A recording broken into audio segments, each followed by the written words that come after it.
യുദ്ധം ക്രൂരതയാണെന്ന് വീണ്ടും ഓർമ്മിപ്പിച്ച ഫ്രാൻസിസ് പാപ്പ ബുധനാഴ്ച നടന്ന പൊതു കൂടിക്കാഴ്ച വേളയിലാണ് ഫ്രാൻസിസ് പാപ്പ ലോകത്തിന്റെ വിവിധയിടങ്ങളിൽ നടക്കുന്ന യുദ്ധത്തിന്റെ ഭീകരതയെ എടുത്തു പറയുകയും സമാധാനത്തിനു വേണ്ടി പ്രാർത്ഥിക്കുവാൻ എല്ലാവരെയും ക്ഷണിക്കുകയും ചെയ്തത്. വളരെ പ്രത്യേകമായി യുക്രൈൻ, പാലസ്തീൻ, ഇസ്രായേൽ, മ്യാൻമർ എന്നീ രാജ്യങ്ങളെ പേരെടുത്ത് പരാമർശിച്ചുകൊണ്ട് ദുരിതം അനുഭവിക്കുന്നവർക്ക് കർത്താവ് കരുത്ത് പ്രദാനം ചെയ്യട്ടെ എന്ന് പാപ്പ ആശംസിച്ചു. യുദ്ധം എപ്പോഴും ഒരു ക്രൂരത മാത്രമാണെന്നും യുദ്ധത്തിൽ ഏറെ കഷ്ടതകൾ സഹിക്കുന്നത് കുട്ടികളാണെന്നും പാപ്പ പറഞ്ഞു. അതിനാൽ യുദ്ധങ്ങൾ അവസാനിക്കുന്നതിന് വേണ്ടി എല്ലാവരും പ്രാർത്ഥിക്കണമെന്ന് അഭ്യർത്ഥിക്കുകയും സമാധാനത്തിന്റെ കൃപ കർത്താവ് പ്രദാനം ചെയ്യട്ടെ എന്ന് ആശംസിക്കുകയും ചെയ്തു. ഗ്രേറ്റ് ബ്രിട്ടൻ സീറോ മലബാർ രൂപതയുടെ വിവിധ ഇടവകകളിലും മിഷനുകളിലും കൂദാശ കർമ്മങ്ങളിൽ ഉപയോഗിക്കുവാനുള്ള വിശുദ്ധ തൈലത്തിന്റെ കൂദാശ കർമ്മം കത്തീഡ്രൽ ദേവാലയമായ പ്രിസ്റ്റണിലെ സെന്റ് ആൽഫോൺസ കത്തീഡ്രലിൽ നടത്തി. രൂപതയുടെ ആധ്യാത്മിക ശുശ്രൂഷയിലെ അതിപ്രധാനമാണ് അഭിഷേക തൈല കൂദാശയെന്നും ഈ ശുശ്രൂഷയിൽ വൈദികരുടെയും സമർപ്പിതരുടെയും ആത്മായ പ്രതിനിധികളുടെയും സാന്നിധ്യത്തോടെ രൂപത കുടുംബം മുഴുവൻ സന്നിഹിതമാണെന്നും വിശുദ്ധ കുർബാന മധ്യയുള്ള വചന സന്ദേശത്തിൽ രൂപത അധ്യക്ഷൻ മാർ ജോസഫ് സാംബ്രിക്കൽ പറഞ്ഞു.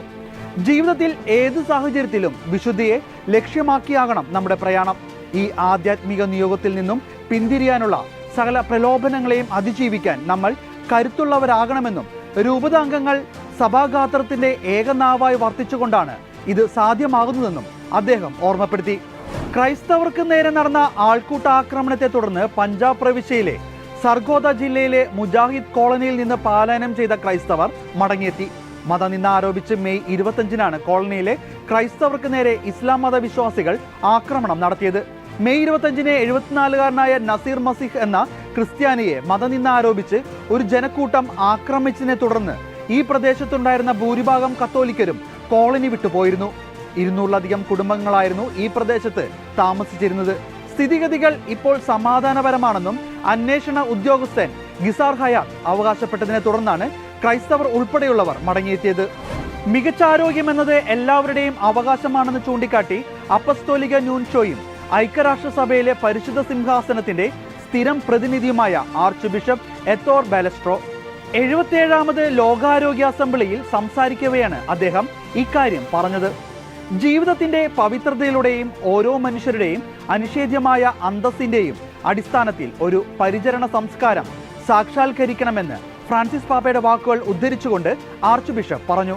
ബസ് യാത്രയ്ക്കിടെ യുവതി പ്രസവിച്ച സംഭവത്തിൽ അമ്മയെയും കുഞ്ഞിനെയും സംരക്ഷിച്ച KSRTCയെയും അമല ആശുപത്രിയെയും അനുമോദിച്ചു.